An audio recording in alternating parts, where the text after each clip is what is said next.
welcome to Panther City Partners Podcast. I'm Leann Findley Maxwell. I'm a personal growth and development coach, and we're here today to talk about transitions through life. Remember that life is all about change, but you don't have to go it alone. And I'm so excited today to have my good friend, Natalie Boone, with me here today. So Natalie and I met when I worked at TCU. And while we weren't in the same department, we did get the opportunity to meet a few different times. And we really connected because we have children about the same age. She has 2 boys and I have a boy and a girl, but they're right about the same age. And so, moms were always looking for that connection of someone who understands them. And I felt like I had that with Natalie. And so even though I don't work at TCU anymore, our friendship has stayed over the years. And so I'm so happy that you were able to be here today, Natalie. Thank you. I'm so excited and thankful for the invitation to come and share. Thank you.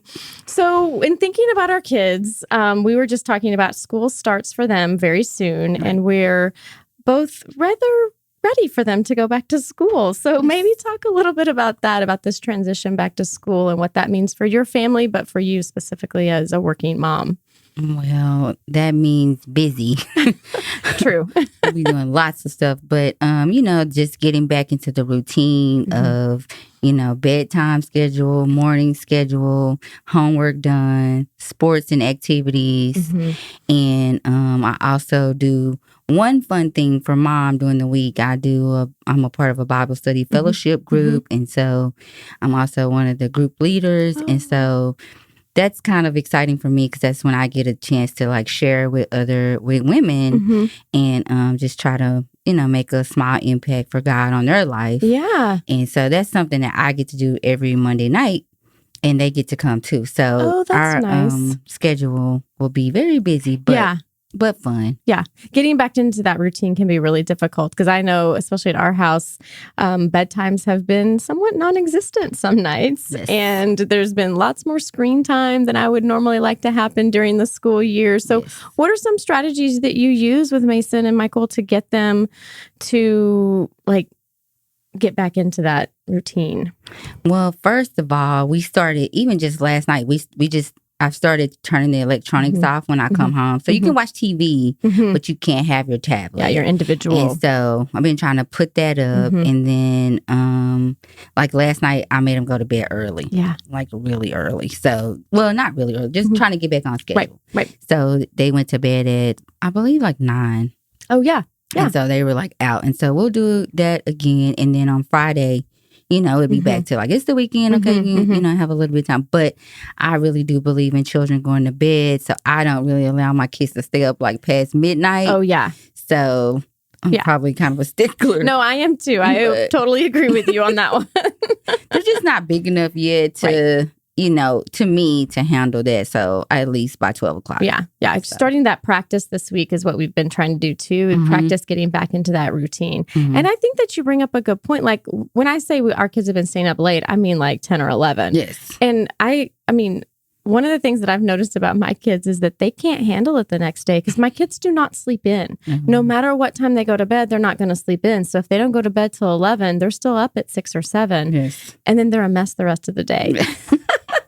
So trying to teach them at a young age how to handle that, that sleeping time, because they need to be able to transition with that later in life to be able to, they're going to have to put themselves to bed at some point. Yes. And we've actually done that. I gave the curfew of 12. So I'm you can stay up, but at 12, I'm shutting my door and I'm going to bed. But at 12, you need to be asleep. And so they've been, my older son has been kind of self-selecting and saying, okay, time for us to go to bed. Yeah.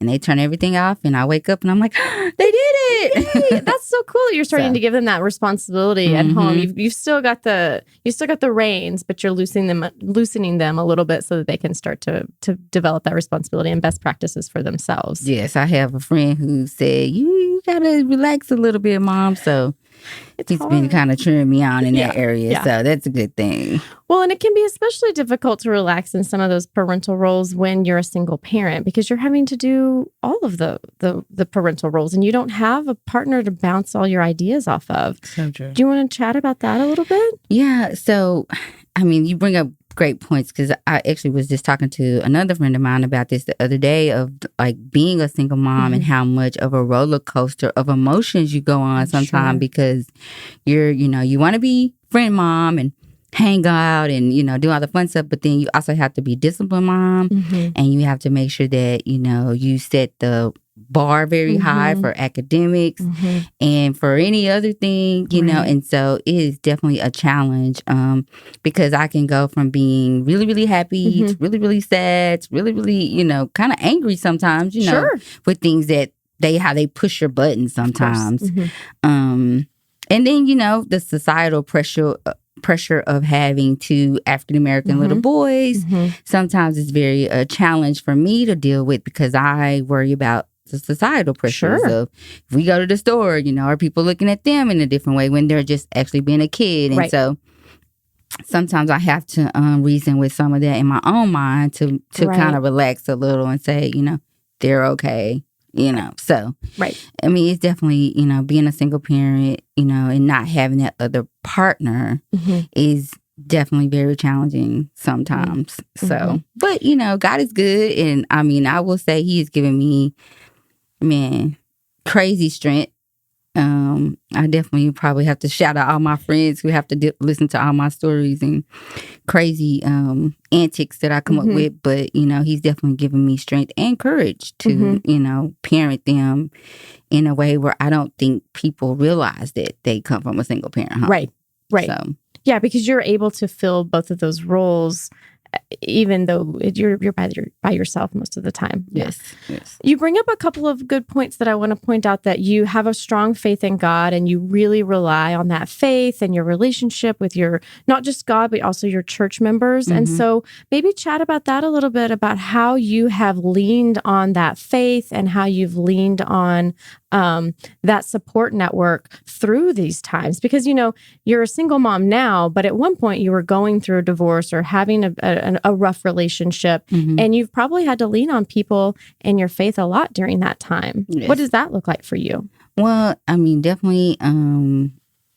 I always say Jesus is my best friend on Facebook. I know my friends are like, whatever, but He really is. Jesus is my best friend. He's really, the Holy Spirit has really just spoke to me, and through, my Bible study and through friends and family.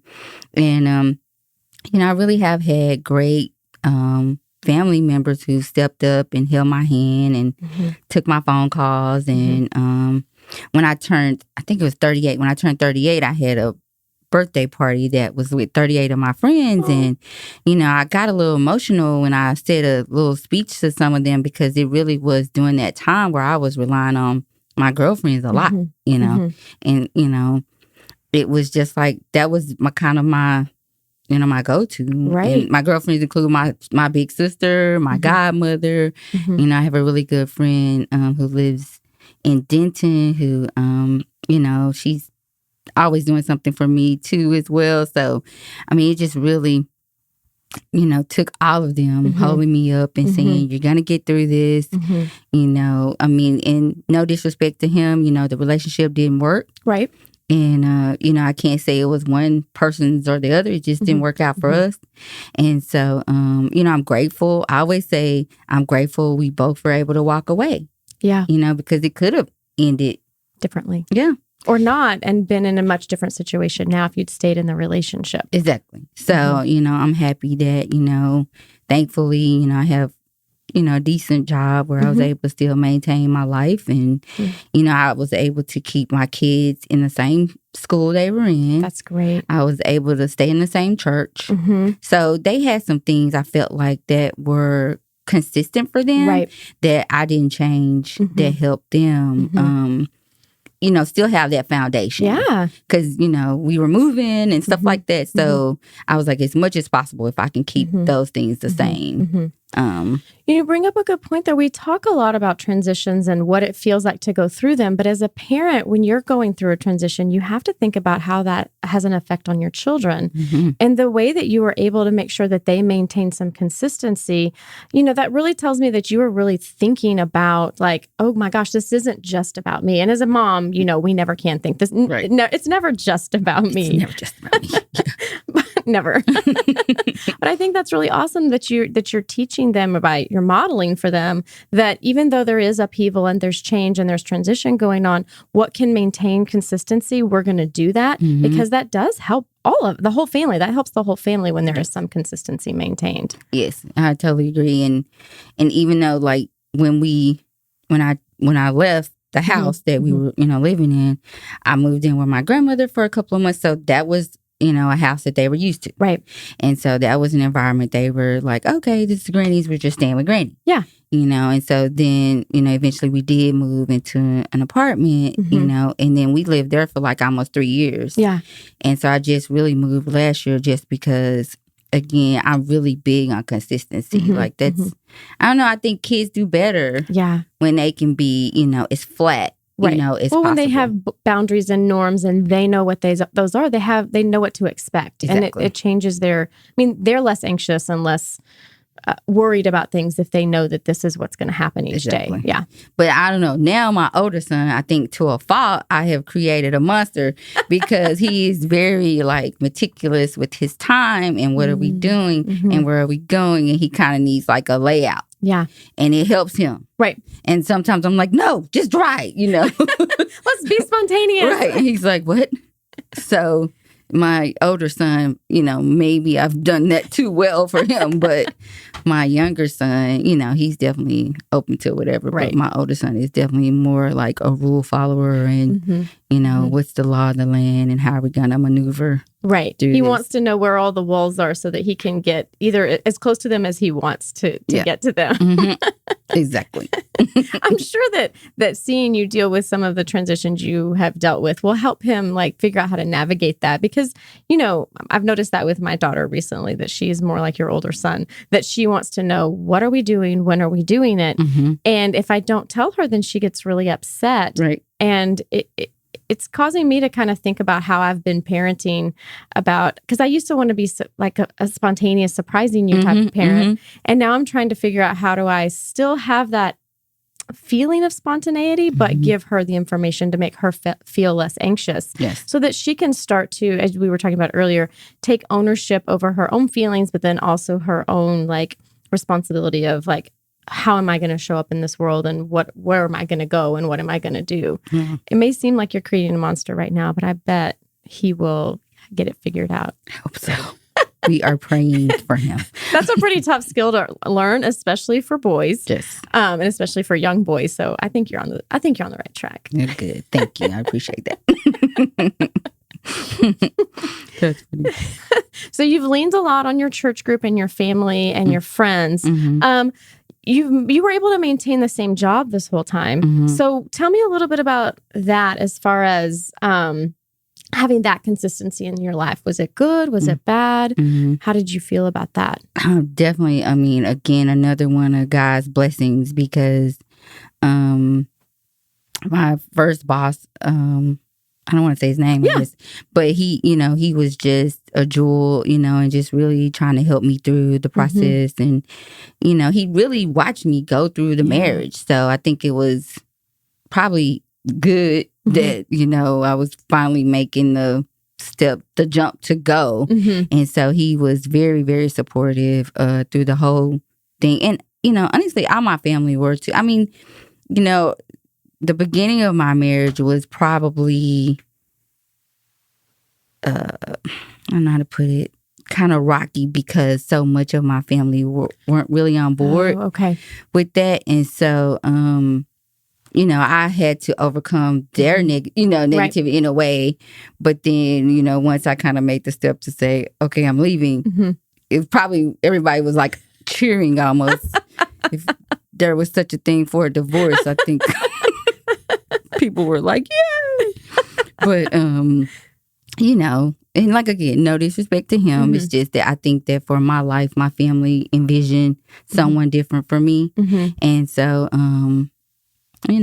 once that happened, I think it helped. So having a boss like I had, and now I have another boss who is still very encouraging and still really open to me, doing what I need to do for my kids. And so that's a good thing, you know, and being able to, TCU is a very family-friendly environment. And I mean, they just really are. I mean, it's nothing, no other way to put it. So, you know, very thankful for great people, you know, around there. And people at TCU, I mean, I've kind of cornered certain folks and just been like, okay, hey, you're going to be my sounding board. And they have been, and they've been like super supportive and, you know, you can do this, you can hang in there. And so, you know, I think that sometimes there's this myth that you have a professional life and you have a personal life, you have your family life, but really those things are also intertwined, that it's really hard to not, you know, it's really hard to not work at a place where you feel like you can be your authentic self because you're a mom. You know, I mean,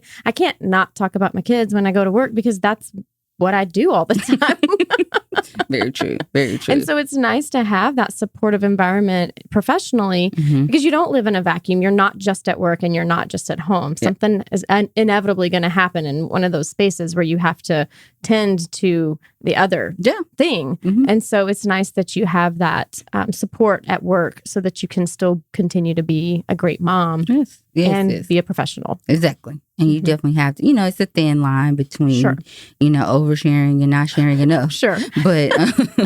But, you know, I've just, you know, been fortunate enough to work around some folks who, you know, care and really do want to see what's best for me and the boys. And so, you know, and TCU, you know, for me, I also look at it as a long-term thing for my kids. You know, if they're smart enough and they get it together and they're able, and this is, education is what they choose and not something different, then, you know, it's a great school for them. So trying to hang on, you know, and see what happens just because, you know, I put a little away for college, but not nearly enough. I don't think any of us have put away nearly enough. But, you know, I have a little something for them just to, you know, try to get them started. But, you know, I'm trying. I think you're succeeding. So when I talk about transitions with a lot of my clients, we hit on a lot of the same topics, that you need to have a support group and you clearly have that, that you need to rely on your faith or some kind of meditation, something that's outside of yourself, because you can't always be your own sounding board, that you need to set limits and boundaries. And you've talked about planning here with like thinking about college and the future with them, but also that idea of needing to be flexible too. So you briefly touched on like if education is the thing for your kids, what are your, because that's something we've talked about on the podcast before, is that there is not a straight line through to becoming an adult. I certainly did not take a straight line path. I mean, I did go to college and grad school, but I have not been in the same job the whole time. So what are you right now envisioning for your kids as far as like what their path might be through elementary school, high school, and then beyond high school? Well, so I journal a lot and I also write a lot. So I write a lot. And so just I make like goal sheets. That I'm actually just sharing with the world now. People don't probably know I do that, but I do. And so, you know, when I look at their lives, I just ended with high school diploma, bachelor's diploma, a master's degree. And those are just things that I envision for both of them. But if they exceed that, that's fine. Awesome. If they say, no, that's not what I want, then I have really given it to God to say, Lord, you know, this is just my dream for them. But whatever your dream is, let that go and be done. But, you know, my dream for them is to at least, you know, graduate high school and at least go to college. Like you said, who knows what that line's going to look like. You know, hopefully, you know, they love sports.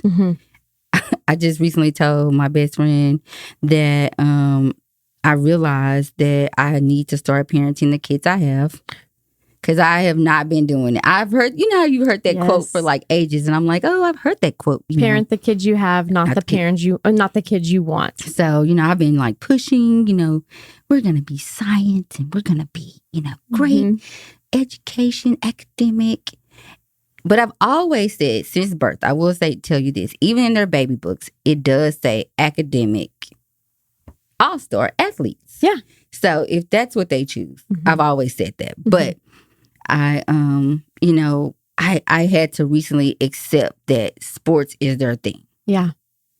And I had my own visions about what that was because, of their dad being the sports guy and whatever. And I was like, they're not going to do sports. They're not going to be like him. But again, no disrespect, just that's just kind of how I felt about it. And so recently I just noticed that that's their thing. And I just have to accept it. Like, stop pushing it. Right. And so now I'm like, okay, we like sports. We are a sports family. We're a sports family. Like, anything that does with a ball, they want to do it. Soccer, baseball.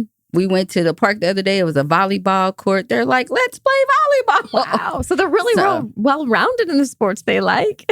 They are. So whatever, we did golf camp this summer. That's awesome. And I was a little nervous about which way that was going to go, but it turned out really good. Wow. It introduced them. Now they think Tiger Woods is like the bomb. Yeah. Because my son was so for sure that Stephen Curry made more money than Tiger Woods. Oh.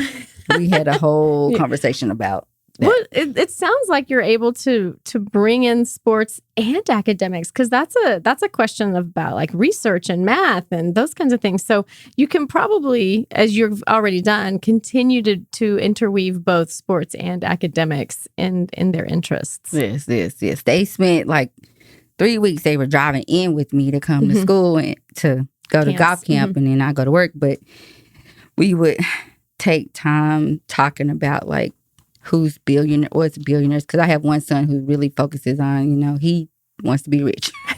I have a son like that too. Like, I just want to be rich. I'm like, okay. But he also, so we spent time in the morning time, we would Google different people's estimated worth. Oh. And so that was really fun to watch them. Well, I call it backseat chronicles for myself, but to watch them in the backseat, like looking like, oh my God, so-and-so makes this much. And, Bill Gates this and that. So, it was a really good time for them to start thinking about, money and how much you make. And how you get there. And what goes with that, Right. And I'm like, you got to work hard. Because I was trying to push the issue of that golf is important, because a lot of business deals are made on the golf course. Sure. So, I'm always pushing them to think differently. They probably hate me sometimes, but I don't think I'd be a good mother if they did. I totally agree with that.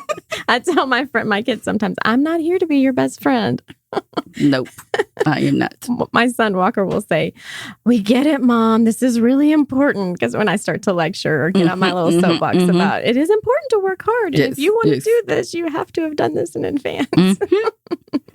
Yes. I like the way you said you need to parent the kids you have instead of the kids you want. Because I think since our kids are about the same age, I have been parenting the kids that I want, because they haven't had as much influence or say, basically. But now my son's going into the 5th grade, my daughter's in the 3rd grade, and they have personalities, and they have very specific wants, and they have just specific dislikes. Right. And it's hard when I have been parenting in this way of like, I'm, my spouse and I are the end all be all. And now suddenly we have to take their perspective into consideration. Yes. And, it's not that my parents didn't take my perspective into consideration, but that's not exactly the same model I grew up with. Right. And so now I'm having to figure out how to parent the kids I have and not the kids that I think I have. Yes. Well, I definitely tell you, it has been like a load lifted, because I was so, adamant about, you're gonna read 5,000 books a day, and you're gonna, and it's not their deal. Right. So if I get 2 books, that's 2 more. Yes. Right. And then we get some, basketball in or whatever, is their sport at the time, then I'm with it. You have made a plan, but you've also learned how to be flexible in that plan with them. Yeah. So, and I've also said, and I think they would say this too, that, okay, you can do sports and all that, but if you cannot read and write and do math, the sport thing, you can't even get into college. It's just a waste. Right. So I'm glad that you can bounce the ball, hit the ball, whatever. But if you don't read and if you don't take the time to make sure we're getting the schoolwork done, then sports is off the table. Right.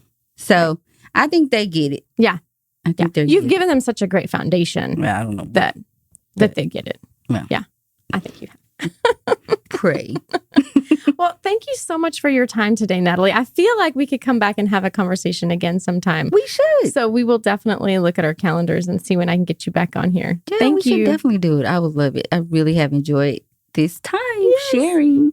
Well, thank you. You've been really open and honest. And a lot of the things in your life are transitions that we've all gone through. And so Right. it's really nice to hear that perspective from different people. So thank you. All right. Thank you so much for listening. Remember to download the podcast, like, listen, share. Remember, the only constant is change, but you don't have to go it alone. Panther City Partners is here. Thank you.